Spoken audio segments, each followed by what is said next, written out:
nosso convidado de hoje é professor assistente da Faculdade de Direito da Universidade de Lisboa. Para além disso, dá aulas no Instituto Superior de Ciências Policiais e Segurança Interna e é ainda analista de segurança internacional da RTP. Neste Panorâmica, vamos falar com Filipe Paté Duarte. Antes de mais, quero agradecer ter aceitado o nosso convite. O Filipe dá aulas no Instituto Superior de Ciências Policiais e Segurança Interna. De onde é que surgiu este interesse pela área? Este interesse pela área é um bocado estranho, tendo em conta que a minha formação base é em filosofia. Mas depois, progressivamente, à medida que fui avançando nos meus estudos, tirando a licenciatura, fiz ainda o mestrado para Bolonha na área de ciência política, mas essencialmente eu gostava de perceber a ideia de inimizade. E, portanto, o que é esta ideia de inimizade? A ideia, o que é que motiva alguém a utilizar a violência em termos políticos? Depois, a partir daí, fui entrando pelas áreas de defesa, através essencialmente da questão do terrorismo e perceber o que é a ação subversiva, o que é o extremismo violento, as formas que o extremismo violento assume, nomeadamente o terrorismo, e depois, a partir daí, tendo em conta essencialmente a dimensão urbana que esta ameaça tinha, fui progressivamente entrando então pelas áreas de segurança. Repare que eu estou a fazer aqui uma diferença significativa entre defesa e segurança. Por sinal, uma diferença que hoje é cada vez mais esbatida. E em termos gerais e globais, existe uma articulação entre os termos, o que é a polícia e o que é a segurança interna? Sim, sem dúvida. Hoje, aliás, nós referimos muito o termo segurança interna, mas é um termo que, pelo menos desde meados dos anos 90, tem vindo a ser debatido, no sentido em que, tendo em conta as alterações de âmbito sociológico, as alterações de âmbito geopolítico, a separação entre segurança interna, vamos chamar assim, e segurança externa, progressivamente vai sendo esbatida. Portanto, é uma espécie de zona cinzenta em que o que faz sentido é falar essencialmente de uma segurança com S grande. Porquê? Porque hoje há uma externalização absoluta das ameaças internas e uma internalização absoluta dessas ameaças internas. Quanto à questão da relação da polícia com a segurança dita interna, é sem dúvida um ponto fundamental. Porque hoje o papel da polícia vai muito mais do que a mera ordem pública ou do que a mera ação de ação contra a criminalidade. Portanto, sendo que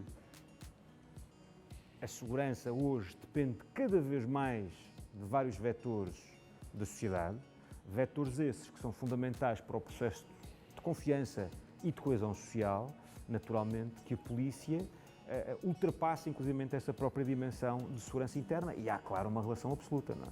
E quando se fala destes temas, o falar vem de agora ou já é algo que vem de há muito tempo? É algo que já vem de há muito tempo, faz parte da própria formação do oficial e, portanto, nós estamos a falar de uma escola que é fundada no início dos anos 80 e que, portanto, estabelece uma matriz muito própria, não é?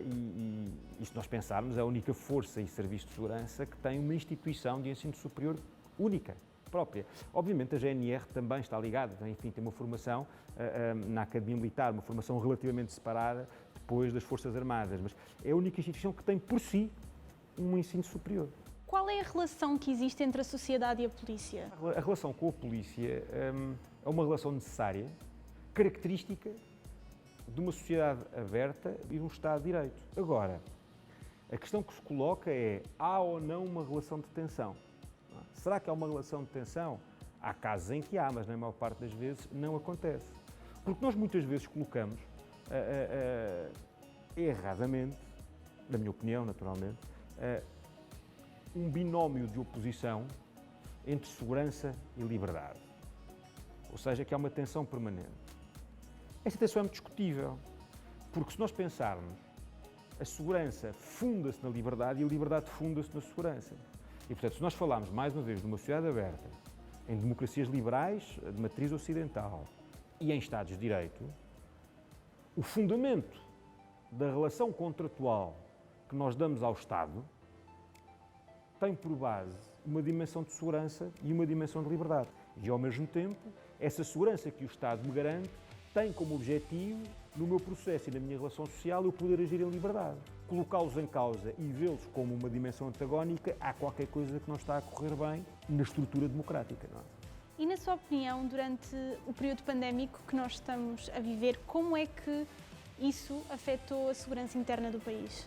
Acabou por afetar a segurança interna do país porque, enfim, estamos a viver tempos de exceção, de pura exceção.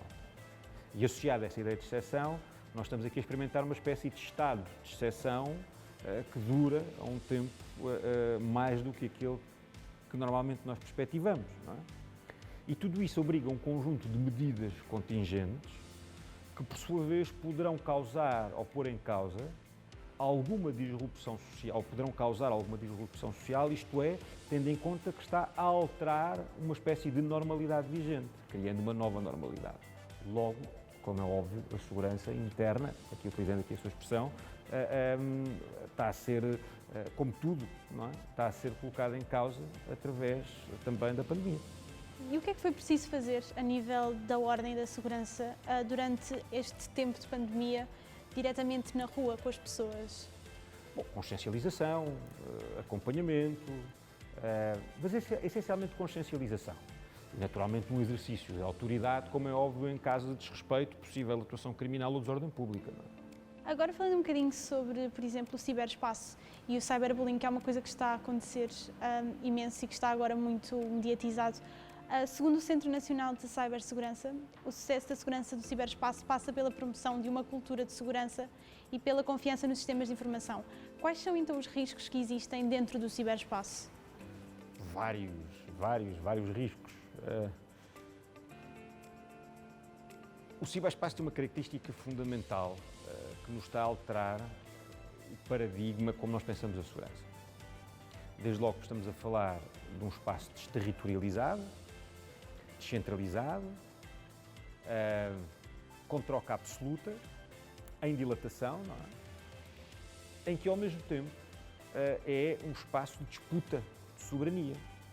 E tudo isso permite surgir o quê? Permite surgir novos atores que utilizam esse espaço a seu belo prazer. E tudo isso é permitido pela tal descentralização, mas essencialmente por três coisas. A primeira, por um lado, por a impossibilidade de um fator de dissuasão, ou seja, eu não sei quem é que está a fazer o ataque, logo a possibilidade de dissuadi-lo num contra-ataque é relativa, é nula, não é? É muito reduzida. Em termos de custo-impacto, é extremamente compensador e, ao mesmo tempo, há uma diminuição de espaço e de tempo que permita que o ataque seja permanente a toda a hora. E, portanto, tudo isso será enquadrado por uma dependência massiva que nós temos dessa nossa troca absoluta, que no fundo é uma característica das nossas sociedades. E, portanto, tudo isto misturado, naturalmente, vem alterar as percepções de segurança, em que, em última instância, a nossa vulnerabilidade é absoluta. E, portanto, neste caso, quer os Estados, torna-se extremamente difícil aos Estados poderem garantir este bem fundamental de soberania que são a informação, sabendo à partida que isso não vai parar e que é dificilmente controlado, sabendo à partida que há novos atores de descentralização e desterritorialização. Naturalmente, a nossa vulnerabilidade torna-se maior porque o Estado, por si, não é capaz de garantir essa mesma segurança. E o que é que vai fazer? Vai delegar. E há tentativas de combate, por exemplo, ao cyberbullying e aos discursos de ódio?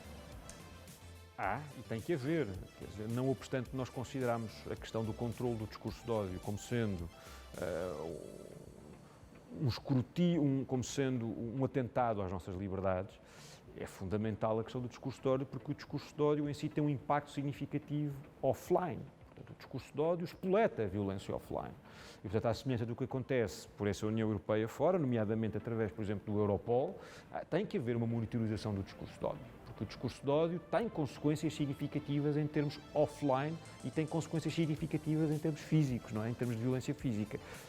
E, portanto, há um acompanhamento do discurso de ódio. Quanto ao cyberbullying, enfim, o cyberbullying obedece a um conjunto de características específicas que são diferentes do discurso de ódio, mas que, portanto, também terão que ser monitorizadas. Hoje fala-se do policiamento das redes sociais, não é? E estes comportamentos podem ter aumentado devido ao facto de serem online e das pessoas muitas vezes estarem escondidas por trás de perfis?